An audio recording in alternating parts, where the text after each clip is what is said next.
다 함께 사도신경 하심으로 주일 저녁 예배 하나님 앞에 드리도록 하겠습니다. 다 함께 사도신경으로 저희들의 신앙을 고백합니다. 전능하사 천지를 만드신 하나님 아버지를 내가 믿사오며 그 외아들 우리 주 예수 그리스도를 믿사오니 이는 성령으로 잉태하사 동정녀 마리아에게 나시고 본디오 빌라도에게 고난을 받으사 십자가에 못 박혀 죽으시고 장사한 지 사흘 만에 죽은 자 가운데서 다시 살아나시며 하늘에 오르사 전능하신 하나님 우편에 앉아 계시다가 저리로서 산 자와 죽은 자를 심판하러 오시리라. 성령을 믿사오며 거룩한 공회와 성도가 서로 교통하는 것과 죄를 사하여 주시는 것과 몸이 다시 사는 것과 영원히 사는 것을 믿사옵나이다. 아멘. 다 함께 찬송가 559장입니다. 사철의 봄바람 불어있고 찬양하겠습니다.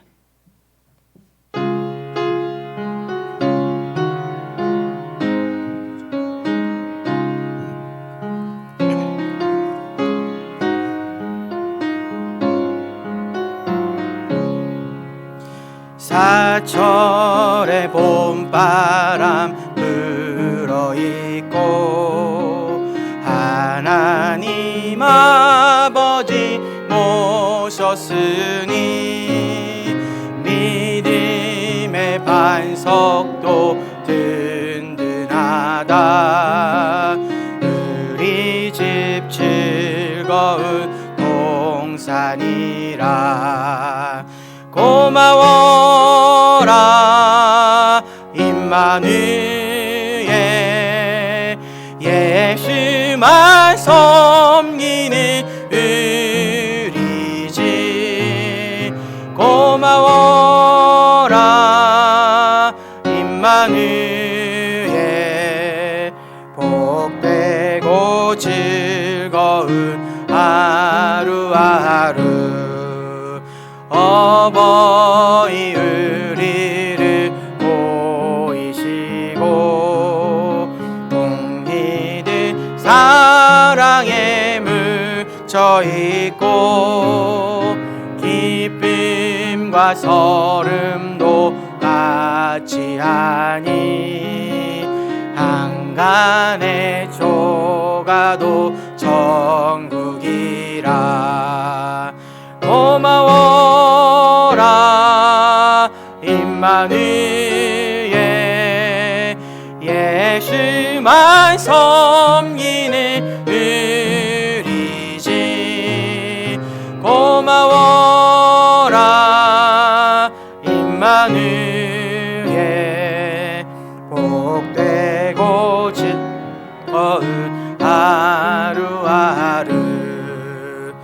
아침과 저녁에 수고하여 다같이 일하는 온 식구가 한 상에 둘러서 먹고 마셔 여기가 우리의 낙원이라. 고마워라 임마누엘 예수만 섬기는 우리 집. 고마워라 임마누엘 복되고 즐거운 하루하루. 아멘. 이 시간 김정식 집사님 나오셔서 예배를 위해 대표 기도하시겠습니다.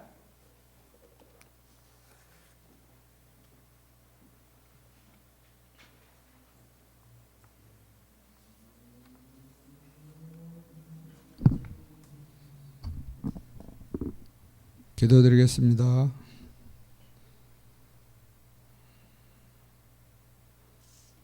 힘들고 어려운 시기 속에서도 늘 우리와 함께 하시며 우리의 삶을 주관자가 되신 하나님께 감사와 영광을 올립니다.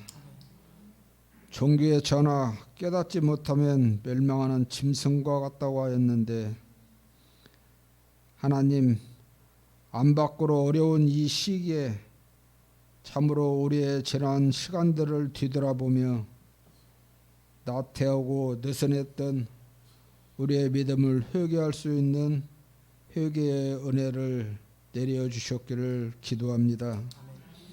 세상의 누구를 탓하기보다 먼저 나를 하나님 앞에 말씀 앞에 무릎 꿇게 하시옵고 주여 나를 불쌍히 여기소서 나는 죄인입니다 라고 고백하는 은혜를 내려 주시옵소서.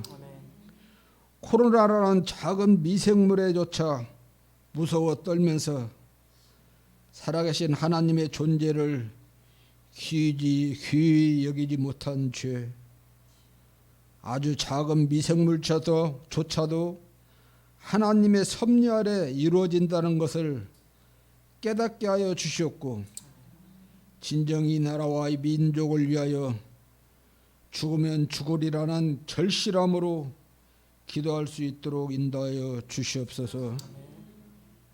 주 안에서 보고 싶은 교우들을 하나님이 이렇게 만날 수 있도록 인도하여 주심에 감사합니다. 더 많은 형제 자매들을 만날 수 있으면 좋을 텐데 하나님 아버지 그러지 못하지만 그래도 이곳에서 지금 만나는 이 시간이 얼마나 귀하고 아름다운지를 깨닫게 하여 주시옵고 이번 시기를 통하여 믿음의 교우들이 얼마나 주 안에서 사랑스럽고 귀한 기도의 동역자임을 더 많이 깨닫게 하여 주시어 감사합니다. 있을 때 잘해라간 우리의 속담처럼 주여 말처럼 이제는 더 많이들 사랑할 수 있도록 은혜를 내려 주시옵소서. 오늘도 말씀을 증거하실 사랑하는 목사님 하나님이 붙들어 주시었고 솔로몬과 같은 지혜를 주시었고 모세와 같이 말씀으로 우리들을 잘 인도할 수 있는 목사님이 될 수 있도록 주여 인도하여 주시옵소서.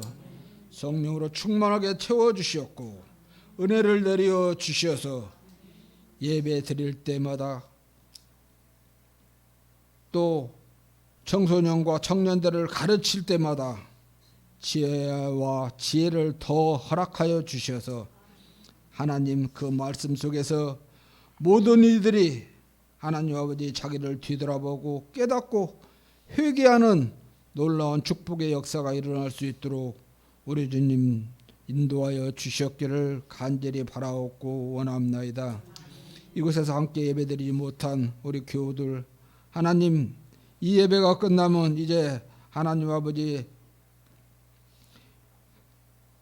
인터넷으로 아니면 휴대폰으로 하나님 앞에 각 가정에서 예배 드릴 텐데 그곳에도 하나님의 역사가 일어날 수 있도록 하나님 역사하여 주시옵소서. 성령님이 충만히 하나님 아버지 곳곳마다 역사하셔서 살아계신 하나님의 놀라운 은혜를 깨달을 수 있도록 인도하여 주시옵소서. 예배 시종일관을 우리 주님께 의탁드립니다. 주관하시고 인도하여 주셨고 부족한 우리들이 하나님 앞에 드리는 예배지만 우리의 예배를 받으시고 흡양하여 주시옵소서. 모든 것을 우리 주님 앞에 의탁드리며 사랑 많으신 우리 주 예수 그리스도 이름 받들어 감사하며 간절히 기도 올려옵나이다.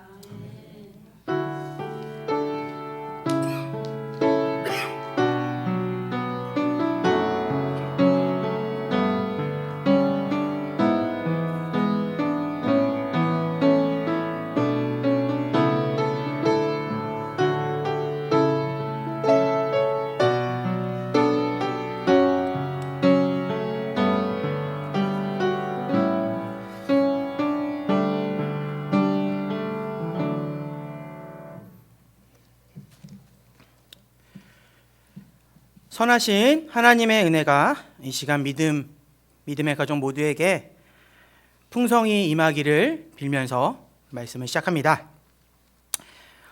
어린이날 5월 5일, 어버이날은 5월 8일. 이처럼 가정을 위한 기념일들이 모여 있는 5월을 저희들은 가정의 달이라고 해요. 가정의 달. 그럼 왜 하필 5월이 가정의 달일까요? 극히 개인적인 저의 의견입니다만 5월은 겨울 동안 추위와 예전에는 굶주림으로 움츠렀던 저희들의 몸과 마음이 포근해져요. 4월은 가끔 아직까지 쌀쌀해요. 그리고 5월이나 돼야 산과 들의 만개한 초목으로 마음의 여유를 누리기 시작하는 계절이 바로 5월이에요. 달리 말해볼까요? 인간은 빡빡한 삶에서 한숨을 돌리게 되면 가정의 소중함을 깨닫게 되는 거예요. 먹고 살기 바쁠 때는 그냥 정말로 생존에 열심을 내지만 정말 마음속에 혹은 저희들 영혼에 삶 가운데 여유가 있으면 가장 먼저 생각나는 게 뭐예요? 가정의 소중함입니다. 더불어 요즘엔 이제 코로나가 거의 끝나가죠. 종식된다고 표현하는데 코로나의 종식이 예상되면서 저희들의 마음을 무겁게 하던 짐이 조금은 가벼워진 것 같습니다. 오늘이 5월 첫 번째 첫 주입니다. 보통 5월 첫 주는 어린이 주일로 지켜요. 많은 교회에서. 그래서 어떻게 어린이들을 양육해야 하는지 또는 자녀들의 소중함에 대한 말씀을 전합니다. 그러나 저는 늘 그렇다시피 더 근원적인 시각으로 말씀을 오늘도 전하려고 해요. 어떻게 가르치고 자녀들이 왜 소중한지도 중요한 주제지만 더 근원적인 이야기를 말씀을 전하려고 합니다. 좋은 부모가 좋은 부부다라는 말이 있어요. 좋은 부모가 좋은 부부다. 좋은 부부가 좋은 부모다. 똑같은 말이에요. 저희 믿음의 교우 중에 한 분이 카카오톡에 보면 그러한 글을 올린 분도 계셔요. 먼저 좋은 부부가 돼야 좋은 부모가 되는 거예요. 그런 태도는 현명한 교육법입니다. 왜일까? 아이를 어떻게 키울 것이냐의 문제는 실상 우리 아이가 어떻게 자라날까, 무엇을 배울까라는 문제는 더 직접적으로 아이가 두 부모의 삶을 보고 무엇을 배우는가에 가장 직결되는 문제예요. 부모가 서로 사랑하지 않고 존중하지 않는 가정에서 아이는 무엇을 배울 수 있을까요? 아무리 부모가 올바른 말을 하고 학교나 교회나 혹은 학원에서 선생님들이 아무리 잘 가르쳐도 아이는요, 자신의 눈으로 본 대로 살아갑니다. 인간이라는 존재는 부득불 보는 것에 영향을 받는 게 맞아요. 내가 아무리 귀로 들어도 정말 내가 눈으로 보고 경험한 것이 우리의 삶을 이끌어갑니다. 백문이 불여일견. 따라서 저희는 좋은 부모가 먼저 되기 위해선 뭐가 돼야 돼요? 좋은 부부가 돼야 돼요. 그리고 좋은 부부가 되려면 계속 그 말씀을 전하고 있죠. 하나님 말씀에 순종하는 부부가 되는 거예요. 좋은 부부가 되면 그 부부의 모습을 통해 자녀들이 자라는 거예요. 너무나 당연한 이치입니다. 그리고 좋은 부부가 되려면 먼저 뭐가 돼야 될까요? 좋은 그리스도인이 되는 거예요. 좋은 그리스도인이 되면 좋은 부부가 되고 그 좋은 부부 아래에서 자라나는 아이들은 좋은 혹은 건강한 그리스도인이 되는 거예요. 오늘 말씀을 전하면서 더불어 바라기는 혹여나 여러분들 가운데 뒤틀린 부부 관계로 괴로워하는 분이 있다면 이 시간 주신 말씀으로 하나님께서 그 가정에 간섭하셔서 아름다운 가정으로 회복되길 진심으로 축원합니다. 오늘 설교의 제목은 간절히 원하고 진심으로 바라는 것, 간절히 원하고 진심으로 바라는 것이라는 설교의 제목을 정했고요. 하나님의 말씀은 에베소서 5장 33절입니다. 성경을 갖고 계신 분은 펴보셔도 되고요.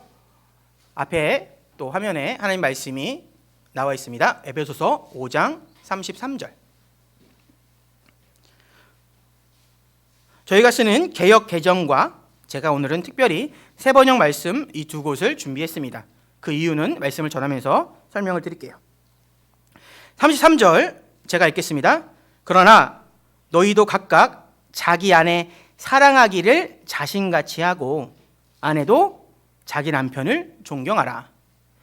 아래 세 번역입니다. 그러므로 여러분도 각각 자기 아내를 자기 몸같이 사랑하고 아내도 자기 남편을 존중하십시오.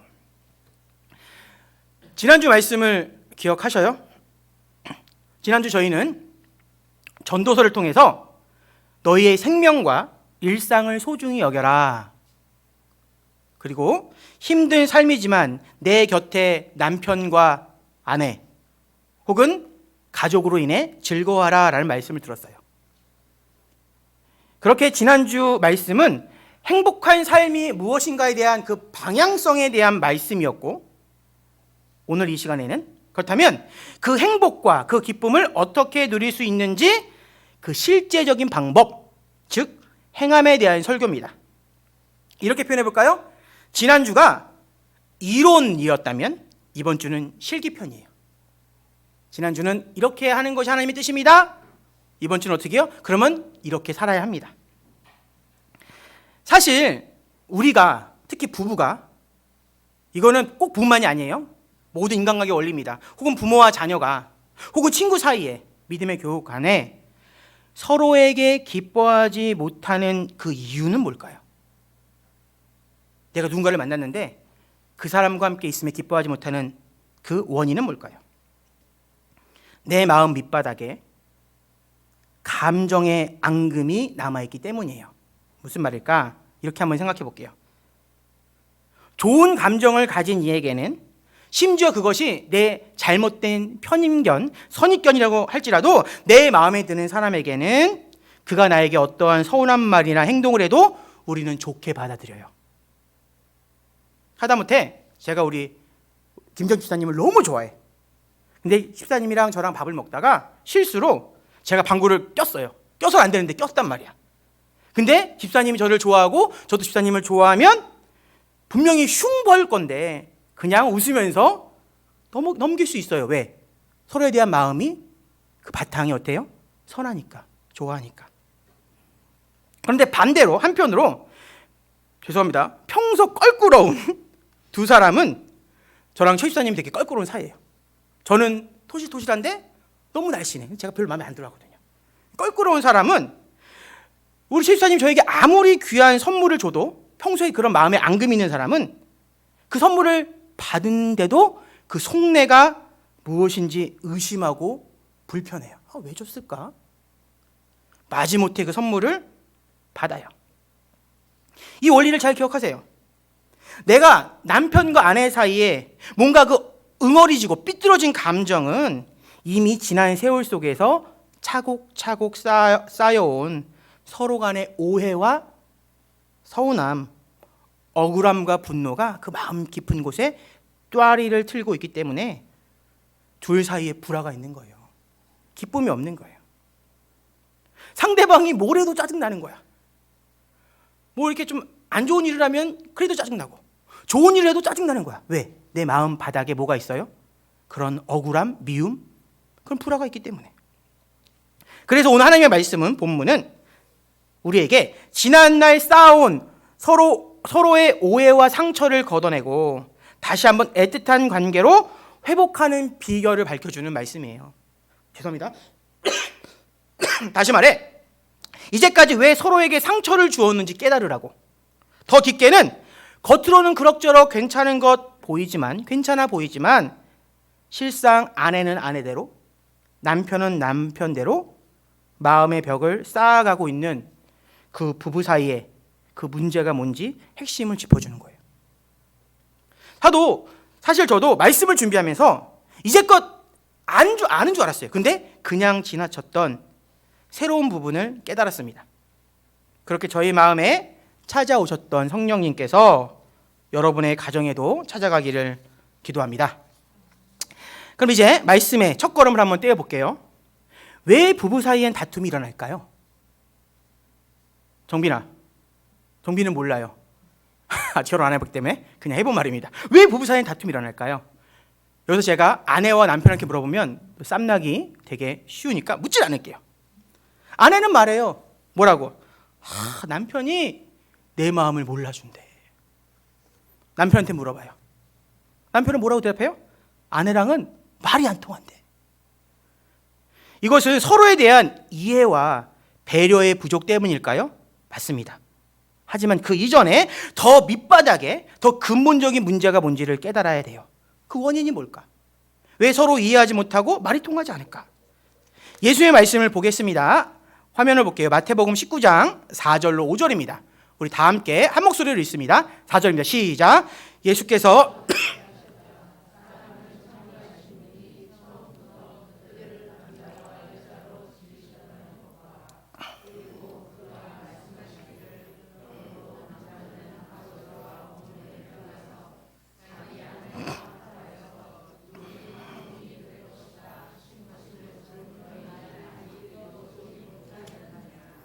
아멘. 이 말씀의 핵심은 뭐예요? 서로 부족한 둘이 하나가 되어라 라는 말씀이에요. 지난주 관점으로 보면 부부는 서로의 부족한 부분을 돕고 서로 채워주며 즐겁게 살아라 하는 얘기예요. 근데 이 말씀의 배경에는 특별히 4절 말씀을 보면 처음부터 그들을 남자와 여자로 지으셨다고 되어 있습니다. 이 뜻이 뭘까요? 하나님께서 남자와 여자로 지으셨다. 의미는 뭘 담고 있을까? 남자와 여자는 서로 다르다. 그 사실을, 그 원리를 전제하고 있는 거예요. 서로 다른 존재가 상대방의 부족함을 채워주는 거예요. 그게 부부예요. 아주 극단적인 비유가 될지도 모르겠지만 쉽게 말해서 이런 거예요. 박수를 치려면 한 사람이 박수를 치려면 뭐가 필요하죠? 두 손이 필요합니다. 그런데 똑같이 오른손만 두 개인 사람이 있어요. 오른손이 어떻게 있어요? 이렇게 있어요. 그럼 어떻게 박수를 쳐요? 반대로 왼손이 두 개인 사람이 있어요. 박수가 안 돼요. 물론 뭐 이렇게 칠 수 있겠죠. 하지만 우리가 생각하는 정상적인 박수는 하나님께서 두 개의 서로 다른 손이 마주칠 때 박수 소리가 나는 것처럼 하나님께서는 부부를 맺어주시는 원리가 바로 그거예요. 부부는 서로 다른 둘이 하나가 되는 거예요. 그죠? 서로 다른 둘이 하나가 되는 거예요. 즉 남편과 아내는 나와 뭐가 달라요? 생각이 다르고 느끼는 감정도 다르고 행동하는 방식까지 달라요. 둘이서 사랑해서 결혼했는데 같이 사는데 가장 오랜 시간을 보냈는데 둘이 다른 거예요. 다른 존재예요. 조금 어려운 표현을 해볼게요. 문화 인류학적 관점으로 남성과 여성은 각기 다른 사회의 문화에서 성장하였기 때문에 다릅니다 라고 좀 배운 척하는 사람 말해요. 그래서 뭐 여자애들은 분홍색을 좋아하고 남자애들은 뭐 파란색을 좋아하고 이게 사실은 그렇게 키워왔기 때문이라고 얘기해요. 틀린 건 아니지만 그 이전에 창조주이신 하나님은 이미 오늘 성경 말씀에 뭐라고요?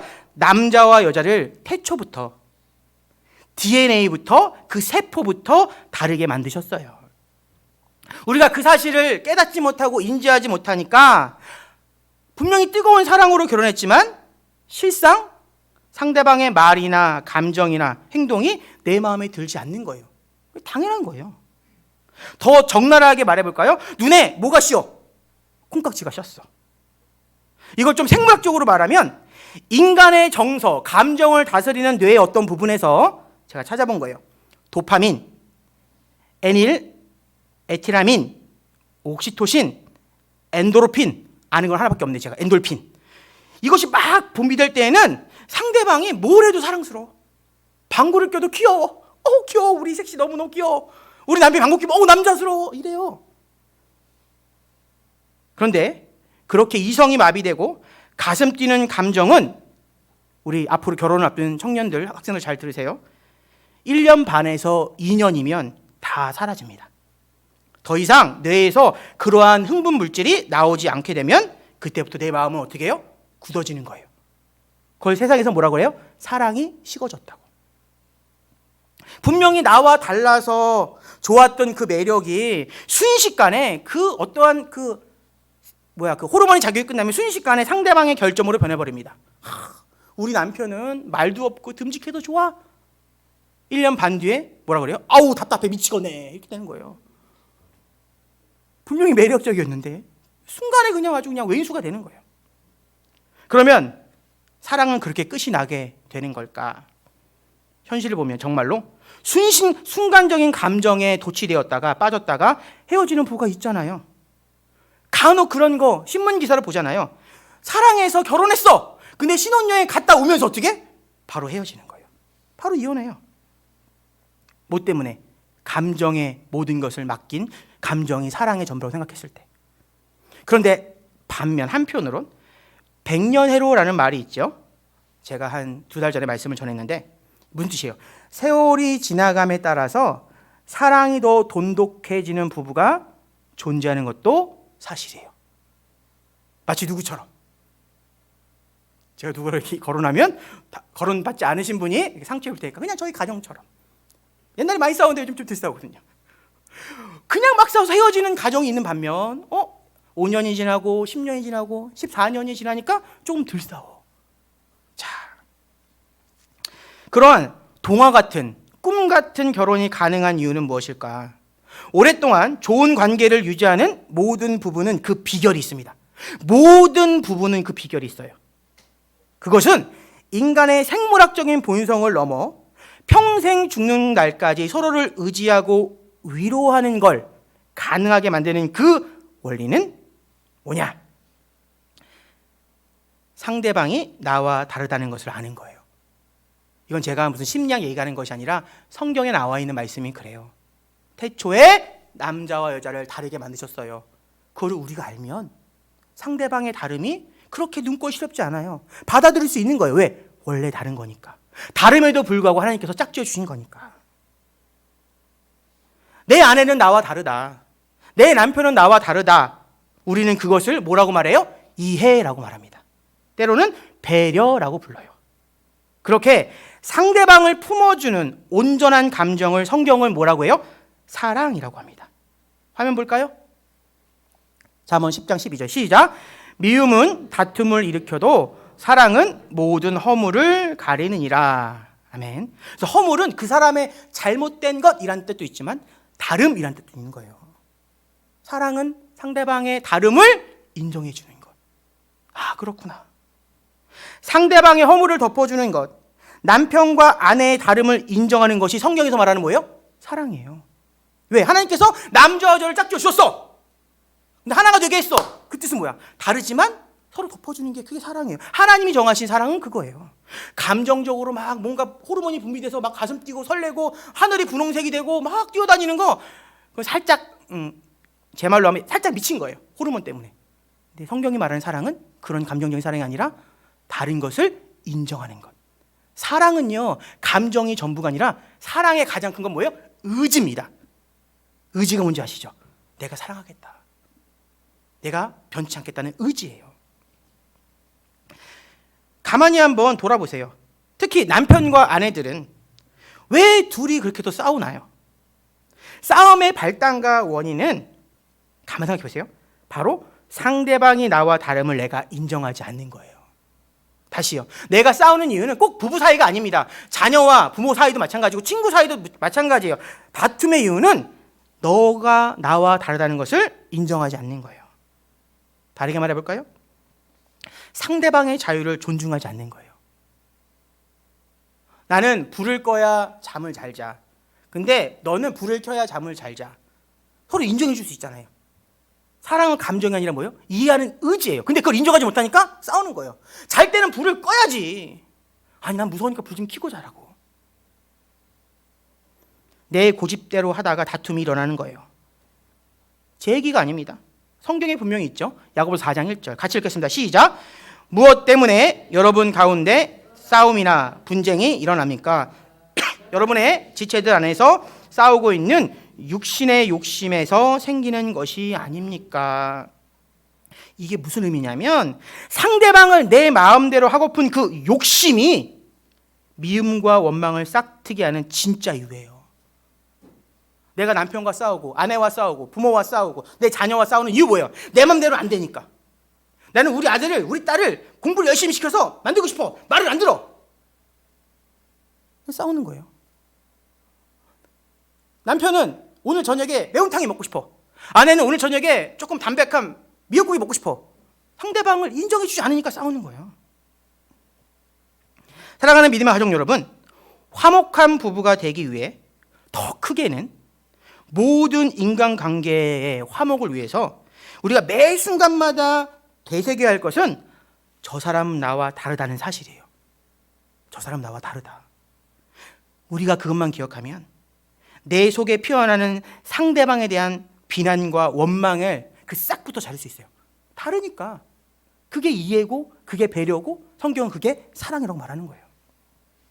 잊지 마십시오. 모든 인간은 각각 다 다릅니다. 그렇게 특히 부부는 서로 다른 이들이 하나의 부부가 된 거예요. 그래서 아름다운 거예요. 똑같은 게 하나가 되면 아름답지 않아요. 근데 서로 다른데 하나가 돼서 화목을 이뤄. 얼마나 아름다워요. 교회도 마찬가지예요. 교회가 왜 멋지고 아름다워요? 왜 세상에서 찾아볼 수 없는 공동체예요? 다 다른데 다 다른 사람이 하나의 뜻을 보고 예수님만 바라보고 사랑으로 해서 가니까 교회가 아름다운 거예요. 우리는 다름을 인정할 때 아름다운 가정과 아름다운 교회를 이루는 거예요. 바라기는 이후로 서로를 품어주고 서로를 이해하는 부부가 되길, 그리스도인이 되길 진심으로 축복합니다. 이제 서론입니다. 다음 단계로 들어갈게요. 그러면 남자와 여자는 무엇이 다를까? 누구한테 여쭤볼까요? 신일이가 갑자기 나랑 눈이 마주쳤어요. 신일아, 남자와 여자는 무엇이 다를까? 생김새가 다릅니다. 맞아요. 정답이에요. 근데 진짜 올바른 대답은 하나부터 열까지 다 달라요. 신일의 말처럼 생김새만 다르기도 하지만 생물학적으로 차이가 있어요. 남자는 좀 거칠거칠하고 여자는 좀 부드러워요. 물론 아닌 사람도 있습니다. 보통 달라요. 그리고 보통 여자는 호리호리하고 남자는 특히 아빠가 오면 뚱뚱해. 항상 저는 그걸 옛날에 되게 불만이 가졌었거든요. 엄마가 오면 날씬해. 아빠가 오면 뚱뚱해. 저는 그랬어요. 처음 결혼했을 때. 뭐야. 지금은 그게 인정돼요. 아빠가 오면 항상 뚱뚱해. 물론 아닌 곰도 있어요. 물론 아닌 아빠 곰도 있는데 보통 뚱뚱해. 뭐가 여기까지 왔는지 모르겠지만 어쨌거나 겉모습이 달라요. 근데 그걸 떠나서 더 중요한 게 뭘까요? 생각, 감정, 느끼는 거 다 달라요. 똑같은 말, 똑같은 사건을 보고 똑같은 물건을 보고 말하는 방법도 다르고 느끼는 감정도 다르고 그에 반응하는 행동도 달라요. 이것을 목회자이면서 30년 경력의 전문 상담가인 분이 있어요. 이름이 좀 어려운데 에머슨 에머리츠라는 분은 이렇게 표현했습니다. 이분은 목사님인데 동시에 상담가예요. 특별히 30년 동안 뭘 상담했을까? 부부 사이 문제. 그분은 이렇게 얘기합니다. 화면을 한번 보시겠어요? 자, 파란색 선글라스와 분홍색 선글라스가 있어요. 그분은 이 선글라스를 비유해서 이렇게 얘기합니다. 남자와 여자는 각각 자기만의 렌즈로 세상을 본다. 여자들은 빨간 선글라스를 끼고 세상을 보는 반면에 남자는 파란 선글라스를 통해 세상을 바라본다. 이것은 해석의 차이를 낳는다. 해석의 차이 뭐예요? 다른 거예요. 입장이. 생각이 다른 거예요. 또한 그들은 다르게 보는 것만이 아니라 다르게 말하고 다르게 듣는다. 그들은 같은 단어를 아주 다른 내용으로 말하고 다르게 이해한다. 똑같은 걸 봤는데 다르게 보고 다르게 이해하고 똑같은 말을 하는데 다른 내용으로 말하고 다르게 받아들여요. 그러면서 이 에거리치라는 분이 재미있는 예시 하나를 소개합니다. 여자가 옷장문을 딱 열어요. 그리고 입을 옷이 없네 라고 말해요. 무슨 의미일까요? 계절에 맞는 새 옷이 필요하다는 거예요. 봄이 가고 여름이 왔으니까 새 옷 사야지. 필요하지. 작년 거 벌써 시대도 뒤떨어졌고 곰팡이 냄새 막 나거든요. 이와는 다르게 남자가 옷장문을 열고 입을 옷이 없네 라고 말하는 건 뭐예요? 정말로 옷이 없는 거예요. 정말 옷이 없는 거예요. 왜? 남자는 그냥 아무나 입고 다니거든요. 그래서 잘 들으세요. 여자는 같은 동성끼리는 개떡같이 말해도 찰떡같이 알아들어요. 서로의 마음을 공감해. 그래서 여성분들이 대화하면 서로 어떻게 어머 그랬어. 맞아 그래요.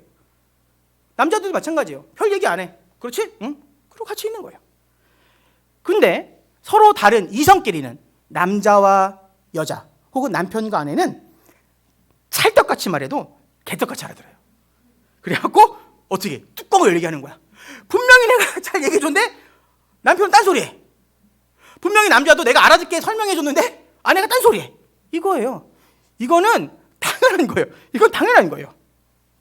그렇습니다. 둘은요 어떠한 물건이나 사건을 바라보는데 남자와 여자 차이는 뚜렷해요.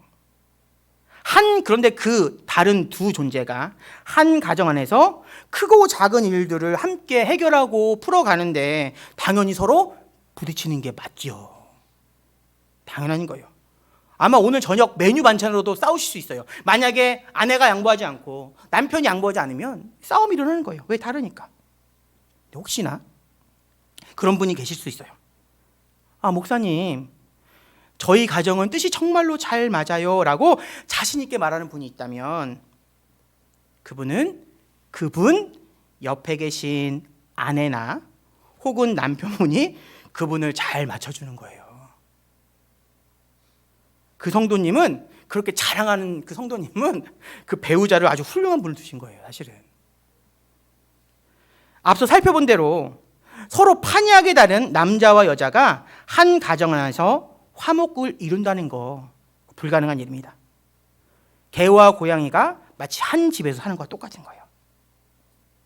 그래서 이렇게 서로의 다름을 서로의 틀림으로 인식한 부분은 세월이 지나면 지날수록 서로를 등지게 돼요.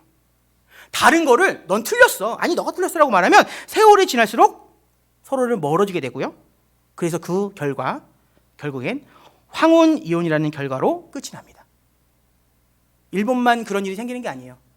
이제는요 우리나라도 서서히 어떻게 나이가 먹으면 따라 나이가 들어서 헤어지는 부부가 더 많아져요. 지금이야 30대, 40대, 50대, 60대까지 이를 악물고 자녀 때문에 혹은 경제적인 이유로 억지로 버티고 있지만 언젠가 내가 그 짐에서 벗어나면 아내는 아내대로 남편은 남편대로 자신의 삶을 선택하며 헤어지는 거예요.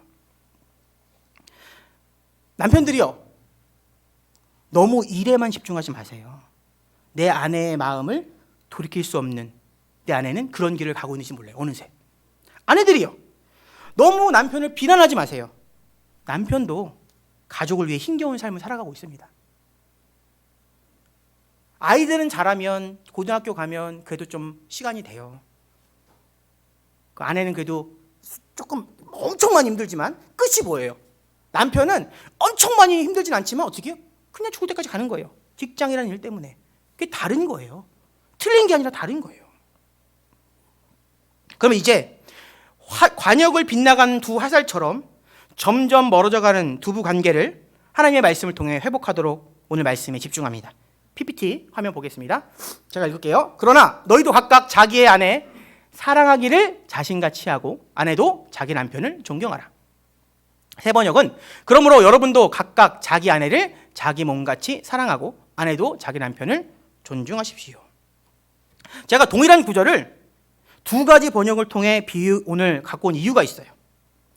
저희가 사용하는 위에 거 개역 개정보다는 아래 세 번역이 원문의 의미를 성경 본래의 의미를 하나님의 의도를 더욱 잘 설명하고 있기 때문이에요. 이 두 말씀에서 달리 번역된 부분이 있어요. 딱 한 단어 있어요. 뭘까요? 존경과 존중입니다. 이게 비슷하지만 사전적으로 조금 차이가 있습니다.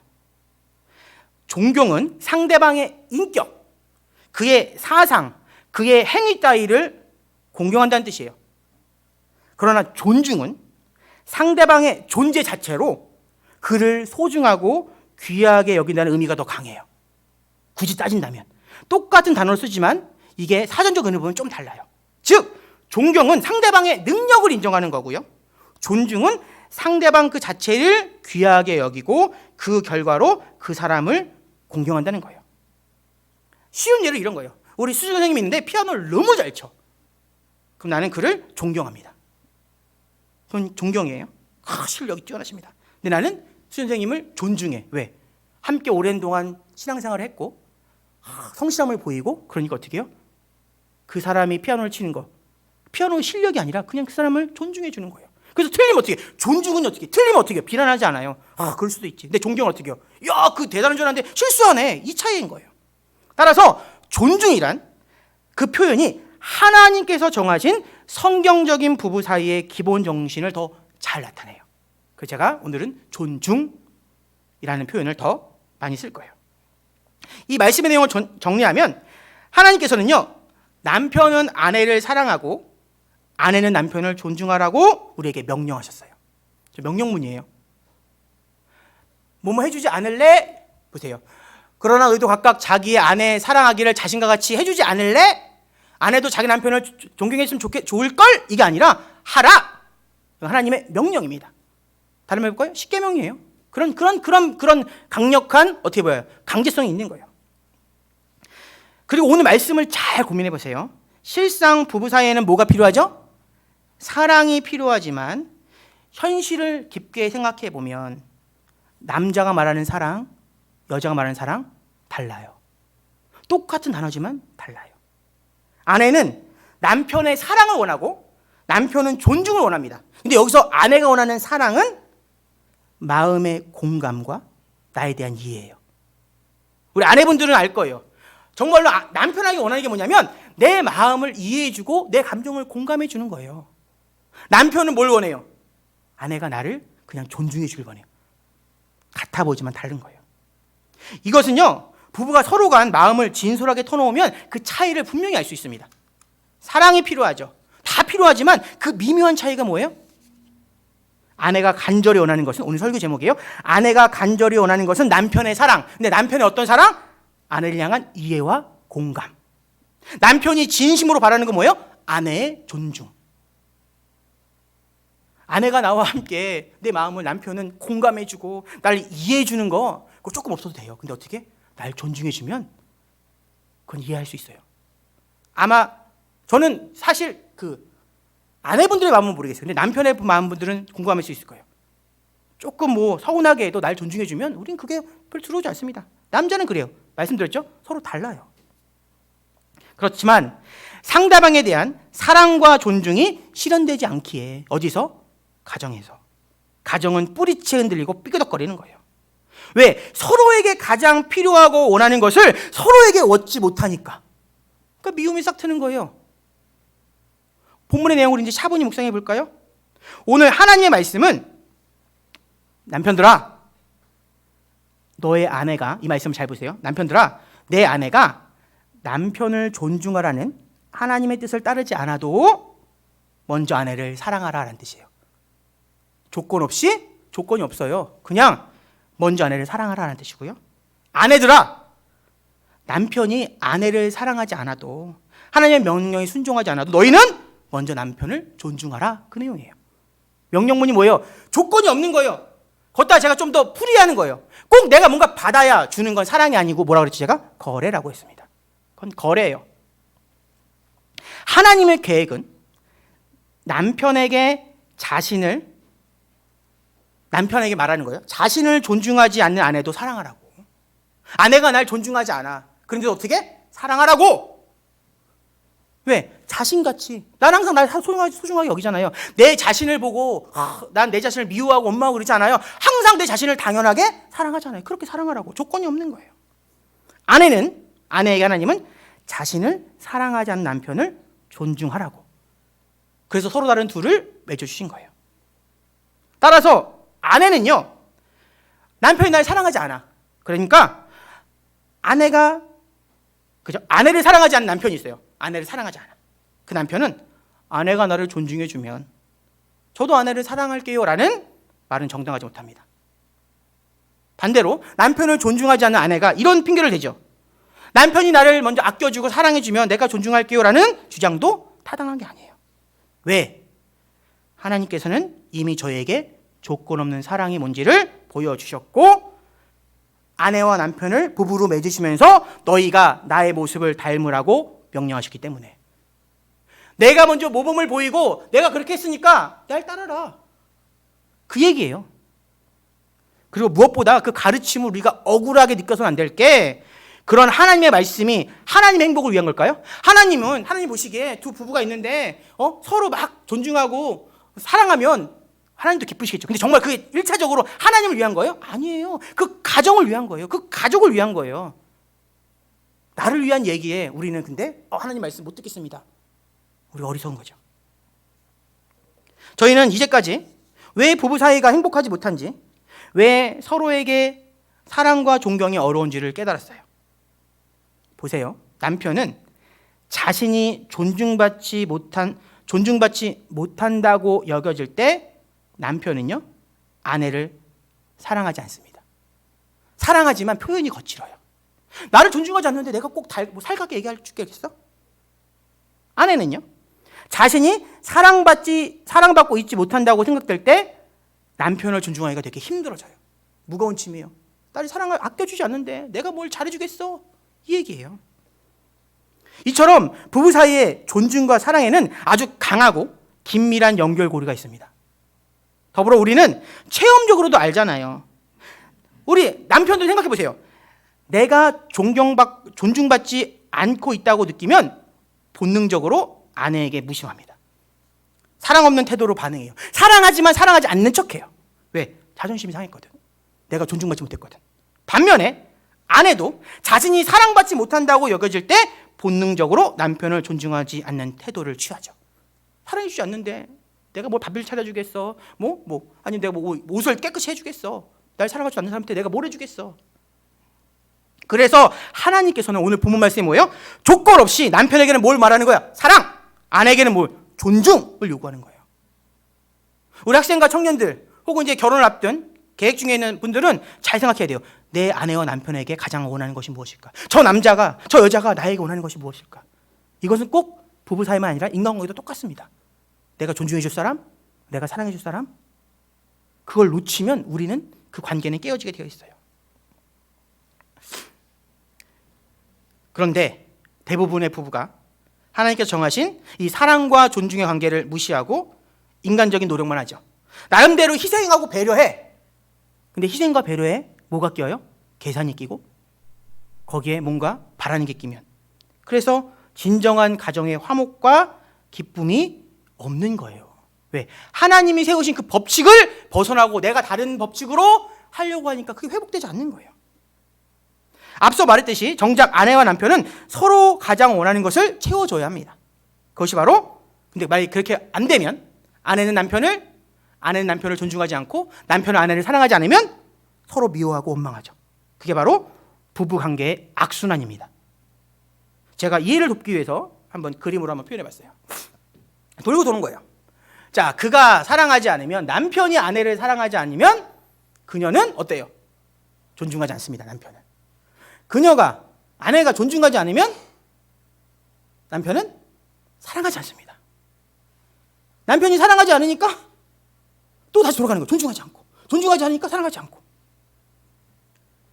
마치 결코 헤어날 수 없는 늪에 빠진 것 같은, 이게 바로 현실 속 부부 문제의 가장 밑바닥에는 본질이에요. 그렇다면 해결책이 없을까요? 아닙니다. 오히려 이 악순환은 깨트리는 방법 오히려 더 간단해요. 자, 뭘까요? 결혼을 안 했지만 우리 누구한테 물어볼까요? 우리 정빈아, 이 악순환을 깨트리는 방법이 뭘까요? 잘 못 들었습니다.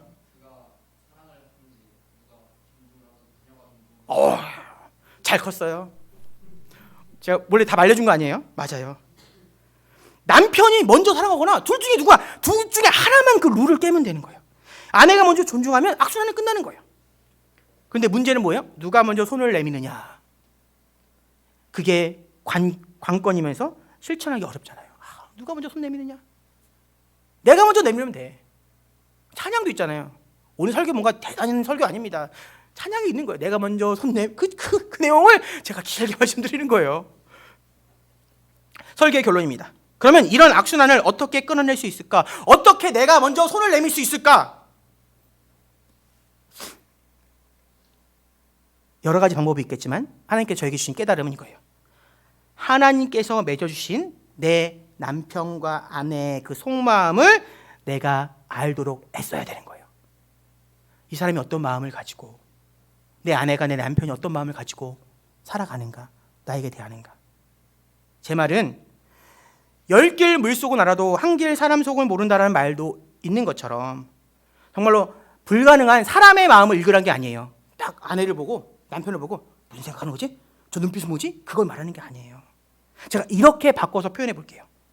지금 당장 내 눈앞에는 내 마음을 불편하게 만드는 남편의 행동이 있어요. 또 양말 뒤집어 놨어. 그렇게 얘기했는데 한 200번 말했는데 201번째 말하게 만드는 거예요. 혹은 내 귀에 거슬리는 그 아내의 말이, 아내가 또 투덜대. 또 투덜대. 그게 그 속셈이, 그 속마음이 나의 신경을 긁고 나를 열받게 하고 나를 힘들게 하고 나를 상처 주려는 의도가 아님을 우리는 명심하는 거예요. 상대방의 뜻을 알라는 건 뭐냐면 그 사람의 말하는 거에 내가 훅 넘어가는 것이 아니라 그 사람의 본심이 뭔지를 내가 헤아려 보는 거예요. 다시 말해볼까요? 날 위하는, 평소에 날 위하는 그 배우자의 진심을 믿어주라는 거예요. 가족은요, 교회는요, 뭘로 하나 된 거예요? 사랑의 다른 말이 뭘까요? 믿음. 겉으로는 그렇게 보여도 그 믿음을 보고 내가 신뢰하고 가는 거예요. 그럴 때 우리는 다툼이 사라집니다. 물론 우리가 사는 세상은 복잡해요. 여러 가지 변수들이 있어요. 그리고 본래 의도와는 다른 사고들이 발생합니다. 재밌는 얘기를 이런 거예요. 우리 성민이가 저한테 와서 아빠 아이스크림이라고 해서 막 달려와요. 제가 아이스크림을 입에다 넣어주려고 했는데 얼굴에 박아버렸어. 그럼 성민이는 어때요? 화 막 내죠. 왜! 막 하고 막 때리고 저리 가! 막 이래요. 의도는 뭐였어요? 입에 넣어주려고 했는데 그게 콧구멍에 들어갔을 뿐이에요. 아내와 남편 차이 뭐 별거 있을까요? 똑같은 거예요. 아내는 아이스크림 주려고 했는데 그 앞에 콧구멍이 들어간 거예요. 그걸 기억하시면 된다는 얘기예요. 우리가 그렇게 의도하지 않은 일들로 우리는 가끔 상처 입고 오해하고 다투잖아요. 그런 실수를 하지 않으려면 우리는 항상 나를 향한 상대방의 선한 의도를 믿어야 돼요. 그게 사실이 아니더라도 믿는 거야. 사실 남편이 왕한 마음으로 혹은 아내가 막 바가지 긁는 마음으로 막 괴롭혔을지라도 남편은 그렇게 생각하는 거야. 아내는 그렇게 이해하는 거야. 아닌 거야. 나를 위하는 말. 그게 아까 종비가 말했잖아요. 그게 먼저 선을 끊는 거예요. 그게 하나님의 말씀이에요. 무조건적으로 끊는 거예요.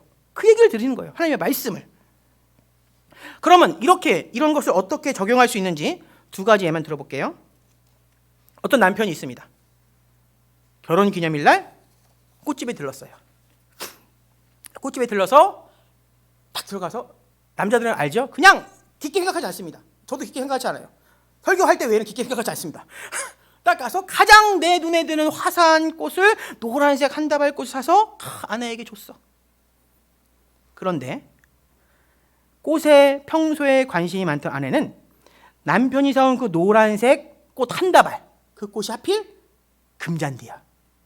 근데 아내는 알거든요. 꽃에 관심이 많아서. 그 금잔디의 꽃말이 뭐냐면 이룰 수 없는 사랑이에요. 와, 우리 신랑이 꽃을 갖고 왔는데 이거 뭐 끝내자는 것도 아니고 콧물 났습니다. 갖다 준 거야. 당연히 아내는 남편의 무성의하면 어떻게 해요? 실망하죠. 이 남편 진짜 눈치코치 없네. 생각 없이 사왔네. 하지만 그럴 수 있다는 거예요. 꽃말을 아는 남자가 얼마나 될까요? 아내는 남편의 실수에 서운해하기보다는 순수한 남편의 의도를 이해해 주는 거예요. 그렇지, 잘하고 싶었겠지. 꽃말이 중요한 게 아니라 그 마음이 중요하다. 반대로 얘기해 볼까요? 남편이 밖에서 하루 종일 고된 일과를 마치고 배가 너무 고픈데 허겁지겁 줄인 배를 안고 집으로 왔어. 근데 저녁이 준비되어 있지 않아요. 집은 막 어질러져 있어요. 그럼 남편은 보통 어떻게 생각해? 날 존중하지 않는구나. 아니에요. 존중하지 않는 게 아니라는 거예요. 아내도 나름대로 저녁을 차릴 만한 그 잠시의 짬과 여유도 없는 벅찬 하루를 보낸 거예요. 남편은 짜증내는 대신 아내의 사정을 고려해 봐야 되는 거예요. 그럴 수 있겠구나. 뭔가 사정이 있었겠지. 왜? 평소에 아내는 날 위해서 카레, 짜장, 카레, 짜장 된장찌개 많이 했다. 근데 오늘 하루 없다고 갔어. 지금 시간이 8시인데 아무것도 안 했냐고. 아니라는 거예요. 이같이 부부가 서로를 향한 따뜻함을 믿으면, 중요한 게 뭐예요? 믿는 거예요. 계산하고 따지는 게 아니라 눈으로 보는 것만 하는 게 아니라 믿으면, 서로의 선한 마음을 잊지 않으면 이전까지 보이지 않던 상대방의 뭐가 보게 될까요? 애틋함이 보이는 거예요. 사랑이 보이는 거예요. 사랑이. 그전에는 사랑이 안 보였어. 그냥 차려져 있는 밥이야. 늦게 돌아오는 남편이야. 근데 내가 그 마음을 가지면 차려져 있는 밥상에서 뭐가 보이는 거예요? 김이 나오는 게 아니라 뭐가 나와? 사랑이 나오는 거예요. 남편의 그 처진 어깨에서 뭐가 있는 거예요? 우리의 가족을 위한 그 노력이 보이는 거예요. 그게 우리가 가져야 할 생각이에요. 태도예요. 우리는 눈에 보이는 것만이 아닌 보이지 않는 그 선함도 믿어야 합니다. 그게 바로 믿음에도 통용되는 거고, 그게 바로 부부 사이에, 가정 안에, 뭐에도, 사랑에도 통용되는 거예요. 믿음은 보이지 않는 것들의 실상이요. 우리가 믿음이 있다는 건 하나님이 존재하기 때문에 우리 믿음이 있는 거예요. 사랑도 내가 보이지 않는 거 내가 보게 만들 수 있습니다. 내가 어떻게? 먼저 신뢰하고 사랑하면. 그것이 부부 사이를 더 친밀하게 하고요. 더 넓게는 모든 인간관계에서 생길 수 있는 오해를 넘어서는 진정한 관계를 갖게 합니다. 오해하잖아요. 오해란 뜻이 뭐예요? 그 사람의 의도를 모르는 거예요. 그 사람의 마음을 몰라주는 거예요. 근데 우리가 그 사람의 선한 의도를 믿으면 설사 내가 속을지언정 우리는 오해하지 않습니다. 근데 내가 선한 의도로 속았어. 피해를 봤어. 그거는 하나님의 말씀 내가 순종한 거죠. 보상은 누가 해주는 거예요? 하나님이. 그리스도인은 우리의 얄팍한 세상 계산으로 살아가는 것이 아니라 하나님이 주신 믿음과 신념으로 살아가는 거예요. 이제 말씀을 맺습니다. 혹여나 오늘 선포된 말씀에 마음에 이렇게 불편하지 않기를 제가 소망합니다. 어떤 분은 이럴 수 있어요. 내가 이제껏 몇 년 동안, 몇십 년 동안 어떤 대접을 받았는데 내가 그 사람을 어떻게 존중해요? 어떻게 사랑해요? 아무리 하나님의 말씀이라도 제 지금 상황에서는 그 요구는 부당합니다 라고 억울한 마음을 품지 않기를 바랍니다. 그러면 만약에 그럼 저는 오늘 말씀 옳지만 저는 못 따르겠습니다 라고 생각하신다면, 그렇다면 제가 이렇게 여쭤볼게요. 남은 인생도 그렇게 미움과 원망 속에서 살아가시겠습니까? 과거가 있고 현재가 있고 미래가 있잖아요. 미래는 내가 어떠한 마음으로 갖고 하나님께 기도하고 바라냐에 따라 바뀔 수 있어요. 근데 왜 과거를 가지고 현재를 불평하고 왜 내 미래를 망가뜨리면서 사시겠습니까? 더군다나 내가 먼저 사랑하고 내가 먼저 존중하는 건 결코 내 자존심을 구기는 게 아니에요. 그렇게 먼저 손 내미는 것이야말로 내가 하나님 말씀에 순종하는 거고요. 내가 예수 그리스도를 닮아가는 거잖아요. 내가 먼저 손 내는 것이. 저희들이 함께 묵상한 이 에베소 말씀은 그냥 세상에서 말하는 부부의 화목을 위한 세상의 처세술이 아닙니다. 아니라고요. 다시 한번 화면 볼까요? 그러므로 여러분도 각각 자기 아내를 자기 몸같이 사랑하고 아내도 자기 남편을 존중하십시오. 이거 심리학책에도 나오고 상담가들 다 아는 내용이에요. 그런데 이걸 누가 하셨냐? 누구의 말씀이죠? 하나님의 말씀. 그게 중요한 거예요. 하나님께서 하나님 스스로 하나님 안에 사랑과 존중하는 마음이 없으신데 우리에게 그렇게 살라고 요구하실까요? 아니에요. 우리가 이 말씀을 어떻게 받아들여야 되냐면 처세술이 아니라 하나님이 갖고 계신 그 선한 성품을 너희도 닮아라 라고 말씀하는 거예요. 왜? 하나님은 우리가 하나님 말씀을 순종하고 닮기를 원하시니까. 이 본문은 이거예요. 너희가 하나님의 형상을 회복해라. 너희가 예수 그리스도의 마음을 본받아라. 너희가 성령님의 충만한 삶을 살아라 라는 말씀입니다. 말씀교회 믿음의 가정 여러분, 이제 말씀을 정리합니다. 사실 에베소서에 기록된 이 부부 화목을 위한 말씀은 대단한 비결은 아닙니다. 왜? 이 본문은요, 지난 2000년 동안 항상 그 자리에 있었어요. 우린 몇 번이나 이 성경 구절을 봤어요. 하지만 우리가 무심한 저희가 가볍게 지나쳤던 것뿐이에요. 그런 하나님의 말씀에 대한 무관심 때문에 우리 가정이 그렇게 힘든 시간을 겪었던 거예요. 달리 말해볼까요? 하나님의 말씀이 내 가정에 없으니까 내 가정이 힘든 거죠. 당연한 원리잖아요. 하나님의 말씀이 나를 이끌어가지 않으니까 내 앞에 안 보이는 거예요. 똑같은 원리예요.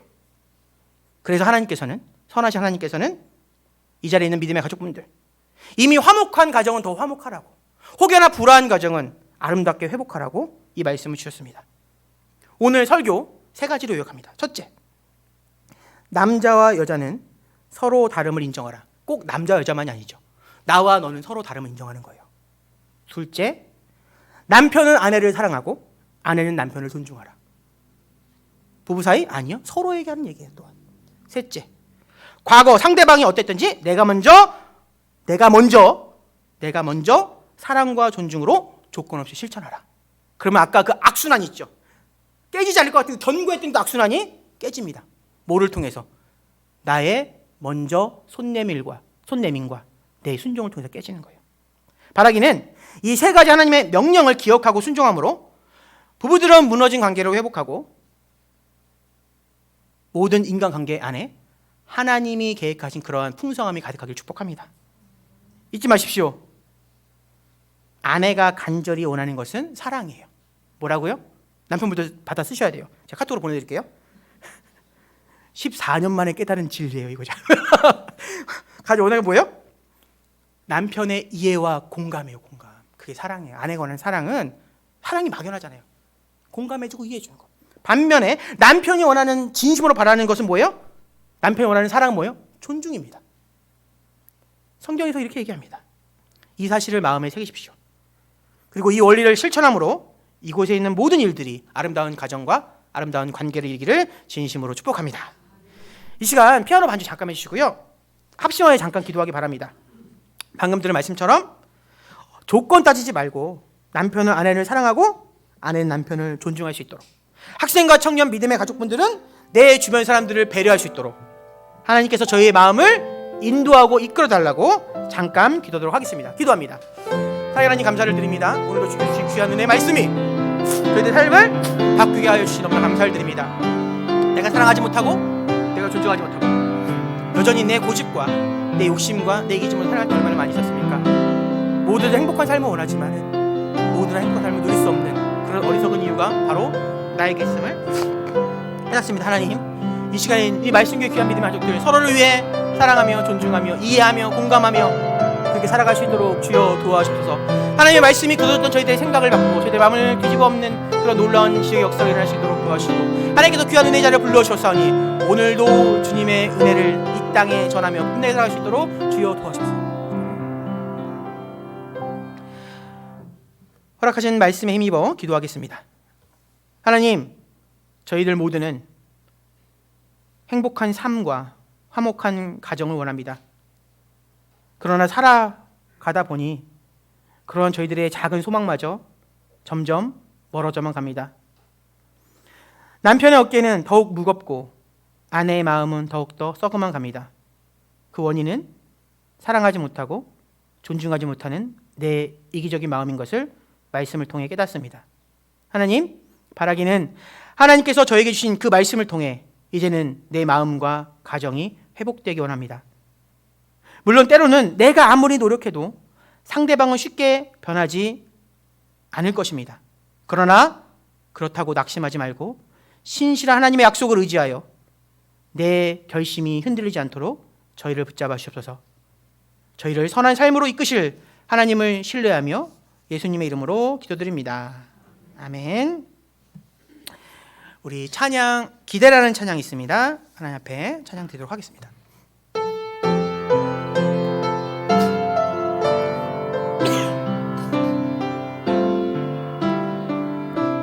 주 안에 우린 하나, 모습은 달라도 예수님 한 분만 바라네.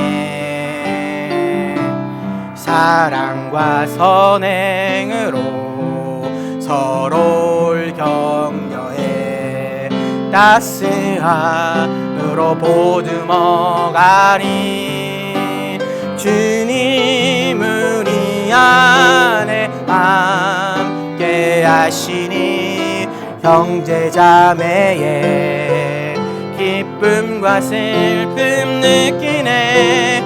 내 안에 있는 주님 모습 보내 기분 기뻐하시네.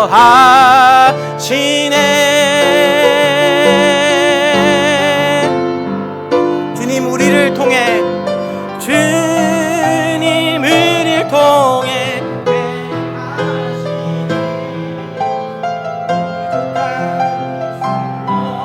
찬양하게 하시니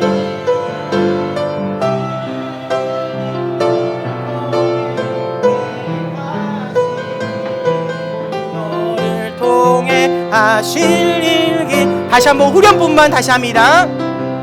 주님 우리를 통해 계획하시니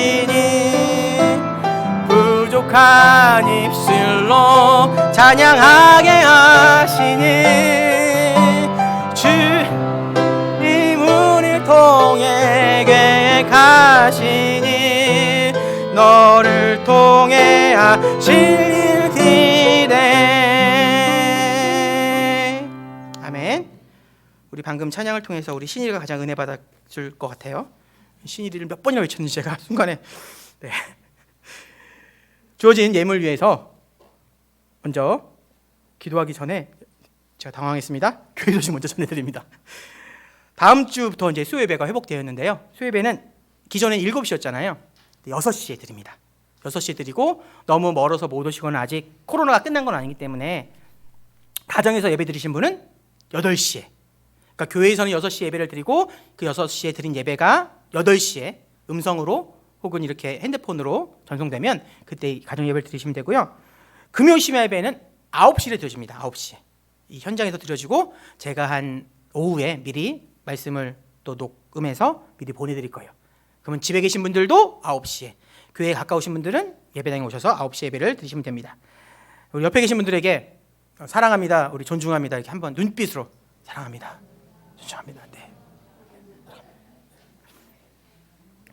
드려진 예물 봉헌하고 제가 축도로 마치겠습니다. 현금 드리셨고요. 11조 선교 구제 감사 주일헌금 드리셨습니다. 드려진 헌금 위에 제가 기도하고 축도로 주일 정예배 마치도록 하겠습니다. 기도하겠습니다. 하나님 감사합니다. 오늘도 좋은 날을 주시고 하나님을 사랑하는 마음과 열심을 주시고 무엇보다도 귀한 말씀을 통해서 우리가 가정 안에 또 교회 안에 모든 이웃 간의 관계에 사랑과 존중이 필요하다는 말씀을 들었습니다. 이 말씀이 저희들의 삶을 바꿔주시고 저희들의 가정에 하나님께서 약속하신 평안과 기쁨이 가득할 수 있도록 축복하여 주옵소서. 오늘 드려진 예물이 있습니다. 믿음의 고백이요 감사의 고백으로 드려진 이 예물이 하나님께서 기뻐 받으시고 이 드린 그 목적대로 하나님께서 귀하게 써주시며 또한 믿음으로 드린 그 가정 가운데 주님께서 부족함 없는 물질의 축복을 무엇보다도 마음과 영혼의 풍성함을 허락하여 주옵소서. 여러 가지 사정으로 나오지 못하는 믿음의 가족들 동일한 은혜로 지켜주시고 오늘도 예배 가운데 함께 하신 하나님께 감사드리며 우리를 구원하신 예수님의 이름으로 기도드렸습니다. 아멘. 축도하겠습니다. 이제는 저희를 죄와 절망과 사망 가운데 구원하신 주 예수 그리스도의 은혜와 하나님의 변함없는 그 풍성하신 사랑과 성령님의 인도하심이 이제 오늘 주신 말씀처럼 내가 사랑하며 서로를 존중하고 살겠다고 다짐하는 그리고 돌아가는 그 믿음의 가족과 그 가정과 삶의 자리 가운데 지금부터 영원까지 함께 하실지어다. 아멘.